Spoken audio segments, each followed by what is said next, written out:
Storm from Racing Blue, a breakthrough in sports nutrition for horses. Hi everybody, Mike Beer taking a look at the feature race at Aqueduct on Sunday. The Notebook Stakes goes as race number 9. Before we get to the analysis of that, just want to mention the new DRF Bets promo going on right now. Head on over to DRF.com and check out this new promo at DRF Bets. Use the promo code SPEED for new members and get a $100 new member bonus. Deposit $50, bet with $150 at DRF Bets. Get all the information right now at DRF.com/bets. Now let's move on to the analysis of the Notebook Stakes at Aqueduct. Field of 7, New York bred 2-year-olds. They're going to sprint 6 furlongs on the main track. The morning line favorite on the outside, Dream Bigger, who was coming off just a dominant stakes win, which has also happened to be his maiden win up at Finger Lakes. He's a horse who has plenty of speed from the outside. But there's a lot going on in this race. These are all very lightly raced horses. Many of them already have stakes credentials. You also have a shipper coming in from Parks down on the rail. There's a lot going on in here. I think it's a very, very competitive race. According to the Timeform US Pace Projector, we're going to see the horse down on the rail, the shipper, New York Traffic. That horse projects to be forward in here. I can't really argue with it. He has shown good speed in his races. And, of course, Dream Bigger, the morning line favorite drawn on the outside, he's also projected to be right up close to the pace. I can't argue with that. I think those two horses both will show speed in this race, but there are other horses in here who certainly want to be forward. And I think more than anybody else, probably the 4 Munaki is going to be a horse who will show speed in this race. I think you might see him a little closer than the pace projector thinks he might be, but we'll see how that all plays out. Just moving on to the individual contenders. So let's start with New York Traffic. And just look at a replay of his maiden win. This is 2 starts back for this horse. He had debuted on Pennsylvania Derby Day back in September, and he actually ran a pretty good third in there behind Independence Hall, who is just one of the best 2-year-olds in the country right now. His next start, this is his next start right here, New York Traffic. I like this performance for him because he showed speed in here. I like that he went on with it early. As you picked it up in the stretch there, the whole field was just chasing this horse, but he would not let them into the race. I like the way that he stayed on to put that rival away and get clear at the end. I thought it was a really good effort. Best of all, he got an 84 Beyer speed figure for it. An 84 figure in this race is going to make him very tough. His next start, they tried an open company stakes race with him. He was the favorite in that race and did not run well, but I think that was a pretty tough spot for him. He did a lot of chasing in there and got tired at the end. I don't want to hold that race against him too much. And I think he's a contender as he ships in to face New York breds for the first time and pick up Javier Castellano as well. A lot of things, I think, pointing to New York Traffic running a good race here. The 2 is Silly K for Linda Rice. This colt, he ran pretty well first time out at Saratoga. He settled for 3rd that day, but he ran well. He showed some speed. He was pretty professional in there. He dueled and then relented. Not a bad performance. We have a video of his second career start here as he breaks his maiden, and he just ran well again. He took a step forward in here, obviously, and that's what a lot of Linda Rice horses do. Second-time starters from this barn are just deadly, and Silly K fit that mold and ran well in this race. He was up there sort of contesting the pace between horses, but it just always looked like he had too much for that field. He took over and he got clear, final 1/8 of a mile or so. I thought he ran really well in that race. An 72 Beyer might leave him a little light, but this horse has a lot of pedigree. He's already shown the talent. I think he's a contender in this race as well. Number 3, Bank on Shea. We'll see what happens.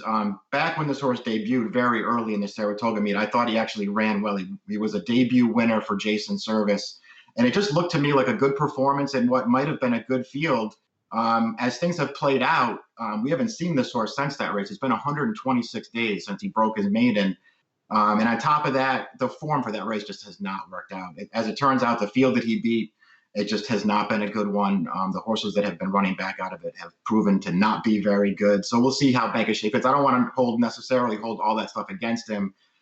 He did run a 72 back in July, but it feels like he's coming back in a tough spot, and maybe that race isn't as good as it at first appeared to be. Let's move on to Munaki, and let's look at the replay of Munaki's career debut. This is also at Saratoga, and this is a very good performance from Munaki. He had speed in this race. As it's come to be expected this year that Jeremiah Engelhardt, his 2-year-old first-time starters, are ready to run.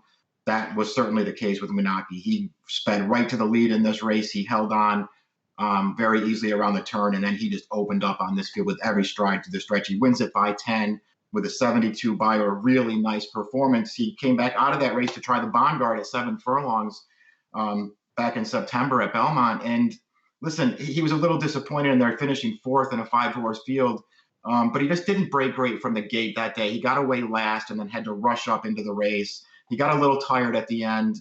It wasn't the way you wanted to see him back up that really impressive debut, but he did have an excuse for it. So I don't want to give up on Munaki yet. I think he will show speed in this race, assuming he breaks cleanly this time.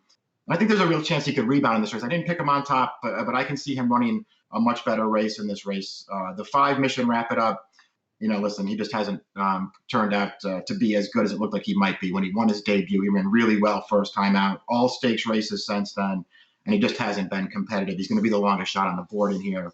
And we'll see if he can turn it around. I hope he can, because I thought there was a chance he could be a nice horse, and it hasn't worked out for him. Number 6 is Harris Bay. We're going to put up the replay of his career debut as well. This is back in September at Belmont Park, going 6 furlongs. There was a big price in here because Dream Bigger was also in this field, and Dream Bigger had already had a race where he finished a good second to Tis the Law first time out, and with an 81 buyer. So he took all the money in this race. Dream Bigger did. And Dream Bigger, was up there contesting the pace most of the way with Harris Bay sitting in behind. And you saw Harris Bay, just switch to the outside at the top of the stretch. And he came with a game finish to run down Dream Bigger in this race. It didn't feel to me like Dream Bigger necessarily took a big step backward off of his debut. I think he just got run down by a horse who was ready to go and who sat a really nice trip first time out. I liked that performance from Harris Bay. They brought him back in the Sleepy Hollow, stretched out to a mile. He didn't run as well. He got a similar trip to the one he got first time out. He just didn't finish that strong. I think the mile might not have really suited him. So I do respect him cutting back in distance for this race. As we already mentioned, Dream Bigger, after Harris Bay ran him down at Belmont, shipped up to Finger Lakes and broke his maiden in the New York Breeders' Futurity, a stakes race up there, going 6 furlongs, where he was too good for those horses. He got to the front, and he won by over 10 lengths with another solid buyer speed figure of 82. He's got the fast races. He is the favorite on the morning line. I think in a lot of ways he might be the horse to beat in here, but I think the contention also goes beyond him.